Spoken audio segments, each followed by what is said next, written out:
Adolescence is a period of life when one is transformed from childhood to youthhood. This is a period when individuals undergo many physical, mental, intellectual, and social changes. Moral guidance and the channeling of this powerful gift of sexuality is a crucial need of young people. Their biological impulses excite and confuse them. Their decisions are subjected to peer pressure and negative influences from the media. Only by developing the virtue of chastity can they cherish married love as the only love that can be expressed in active sexual self-giving. In paragraph 2337 of the Catechism of the Catholic Church, we are reminded that the virtue of chastity involves the integrity of the person and the integrality of the gift. In this chapter, we shall closely examine what is sexuality, the period of youthhood and sexual problems, and integral sexual growth. What is sexuality? Sexuality is a person's physical and mental capability, inclination, and need.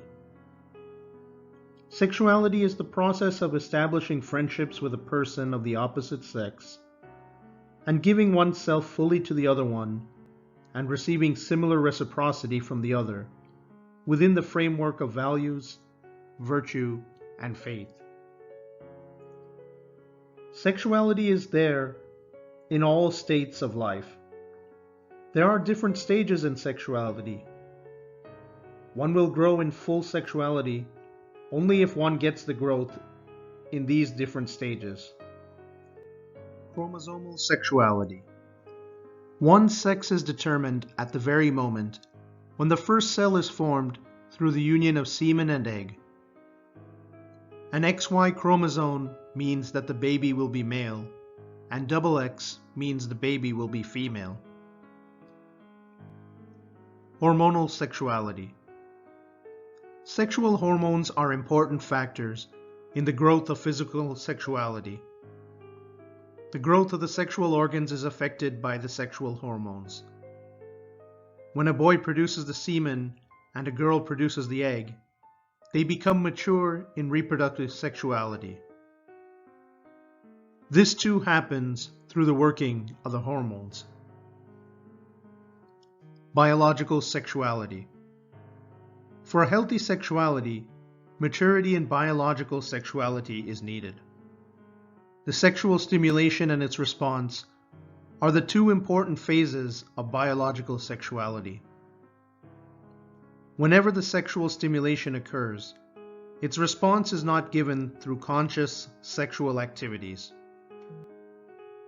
The intellectual sexuality becomes mature only through getting clear knowledge and conviction about sexuality according to one's age and state of life. If sex is only biological, then human beings making love are no different from animals. The mental sexuality of a person signifies his internal growth. One may have an attraction towards another one. Behind this attraction, there are mental complementation and similar mentality. They are mutually attracted by similar mentality, and their deficiencies lead them to a mutual complementation and unity. The interest of one to the other belongs not only in the bodily phase, but also in the mental phase. Hence, the mental sexuality is important. Just as the other emotions, the sexual emotions are in the mind. Sexual emotions are at times strong and intense, and at other times weak and feeble. They are at times extending for a long time, and at other times transient. One should have controls over one's own sexual emotion, and in one's own emotional transaction with others. Biological impulses excite and confuse young people, and their decisions are subject to peer pressure and the negative influences of the media. By developing the virtue of chastity, they can cherish married love as the only love that can be expressed in active sexual self-giving. Social sexuality. Sexuality is not the activity of one individual. That kind of action is selfish. That is always related with others. This is found in love. In the book of Sirach, it is said, "Faithful friends are a sturdy shelter. Whoever finds one has found a treasure." From this, we could say that there is a communitarian aspect for sexuality. In order to appreciate mature sexuality, a moral sphere is required. The reason for sexual anarchy is the inability to discern what is right and what is wrong. It is on the foundation of true faith, the natural moral precepts and virtues, that we determine what is right and wrong in sexuality. It is the Church that leads us into moral matters. Perhaps you have heard this argument for premarital sex. What's the big deal? Sex is the same whether we're married or not. Evidently, this is an idea that has a long history. In the book of Genesis, it describes married love this way.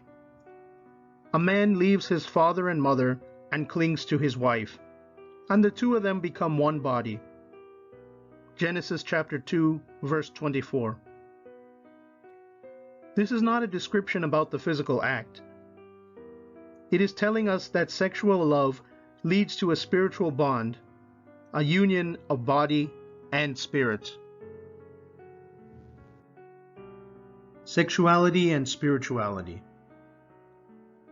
All that the Catholic Church teaches about human love and sexuality comes from this truth, that God, who is love, created all people in His image, male and female, He created them, to share His love and therefore to reflect His love in the world and in their lives. Jesus Christ fully reveals who God is as a triune communion of love, Father, Son, and Holy Spirit. He shows us the face of God and shows us who we are and who we are called to be. Love and sexuality are bound up in this noble truth. Male and female is the twofold expression of human nature. Like human life itself, sexual difference is not arbitrary, but willed by God. Men and women are equal in dignity, and yet are different from one another in important ways, including in their bodies and how they relate to each other and to the world. Sexuality affects every aspect of who we are.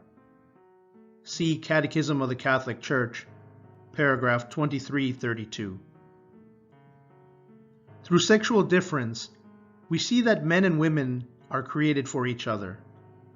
As male or female, our differences complement each other and allow us to relate to one another in profoundly personal ways. Valuing one's body in its femininity or masculinity is necessary if I am going to be able to recognize myself in an encounter with someone who is different. In this way, we can joyfully accept the specific gifts of another man or woman, the work of God the Creator, and find mutual enrichment. It is not a healthy attitude which would seek to cancel out sexual difference because it no longer knows how to confront it. Laudato Si, paragraph 155. Both male and females are anxious about their bodily nature.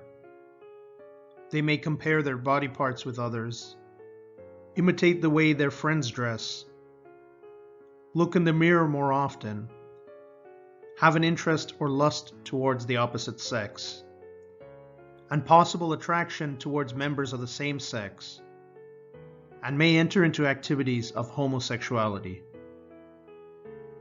Those who are over-anxious about sexual matters try to find sexuality through various means of communication, such as pornographic films. Some males and females consider sexuality as sexual intercourse. Adolescents may compress sexuality to this level of daydreaming, which awakens unhealthy sexuality and stimulates wrong desires within them.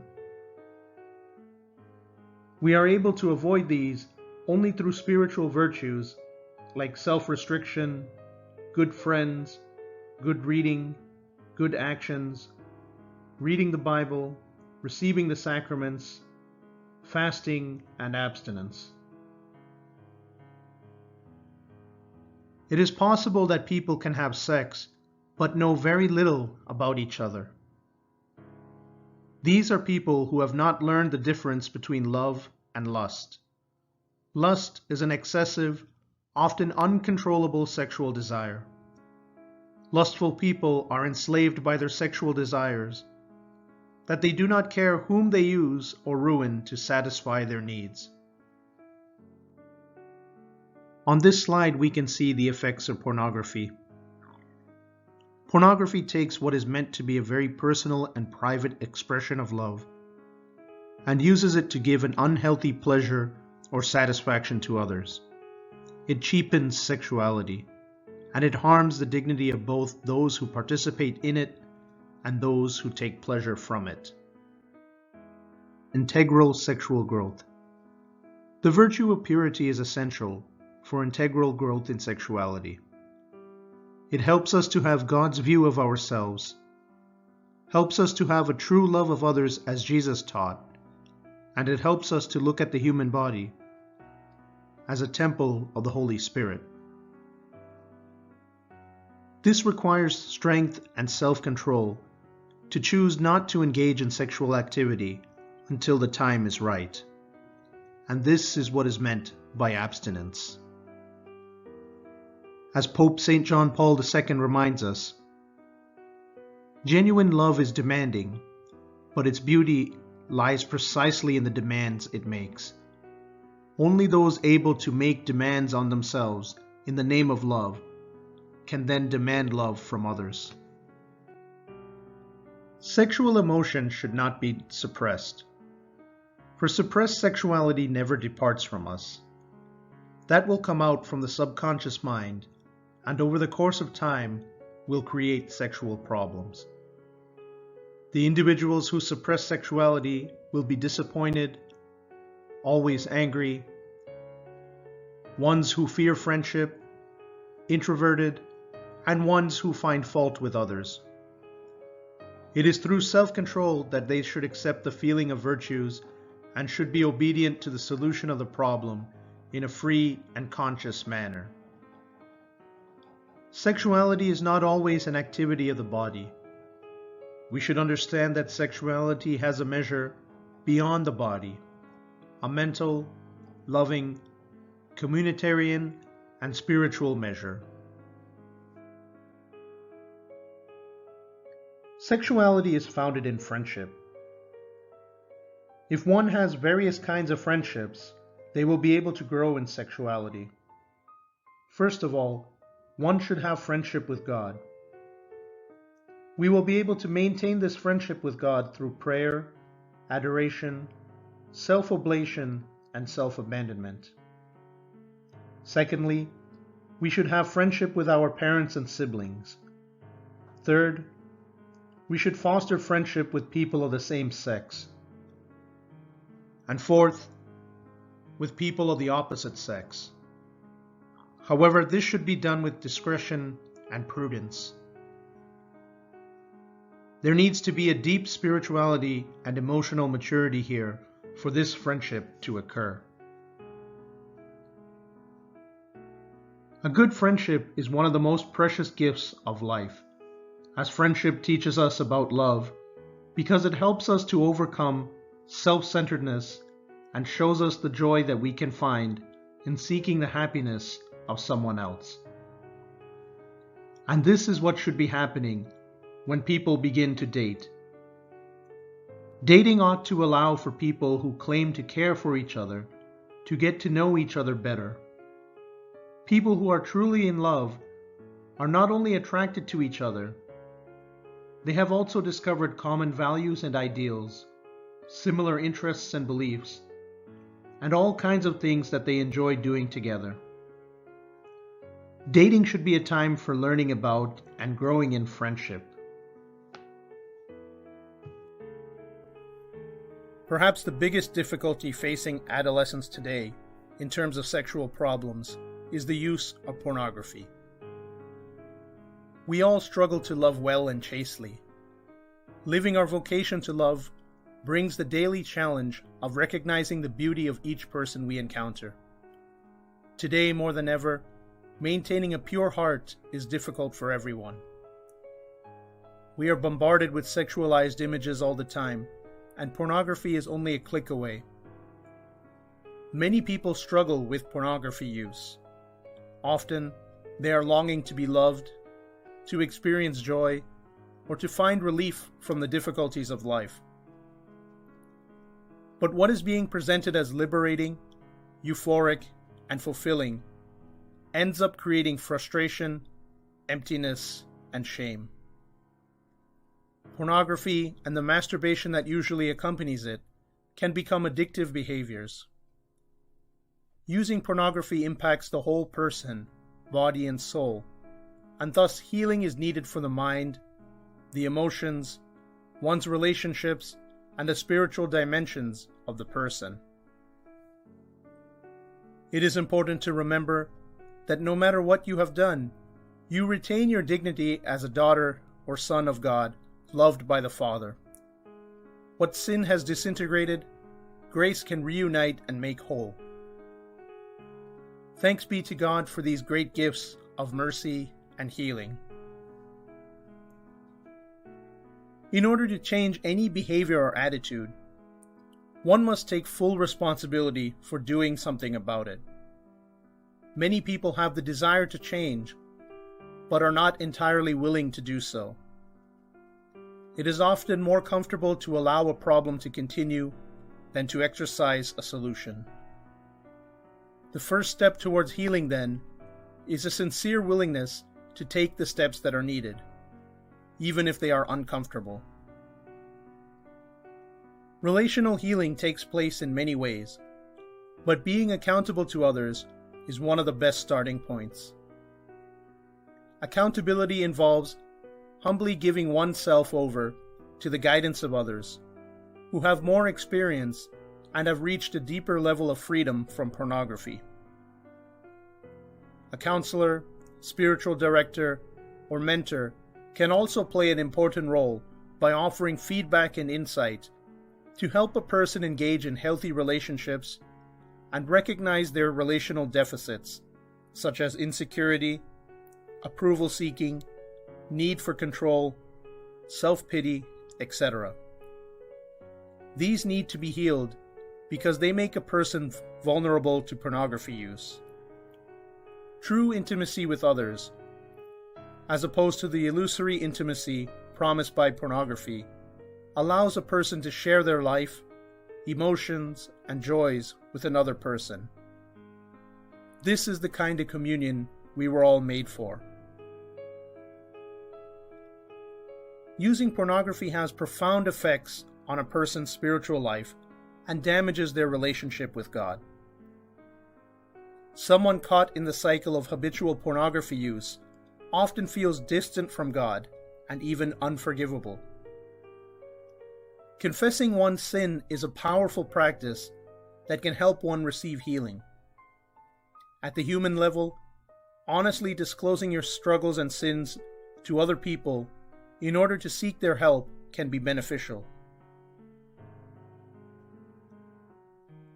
Forgiveness, too, is an important part of spiritual healing. When a person admits the reality of their pornography use, the harm caused by it starts to become clear. It is important for a person to address and make amends for the harm that was caused. In turn, when the person who is seeking freedom offers forgiveness to others, this activates God's healing grace in all their lives.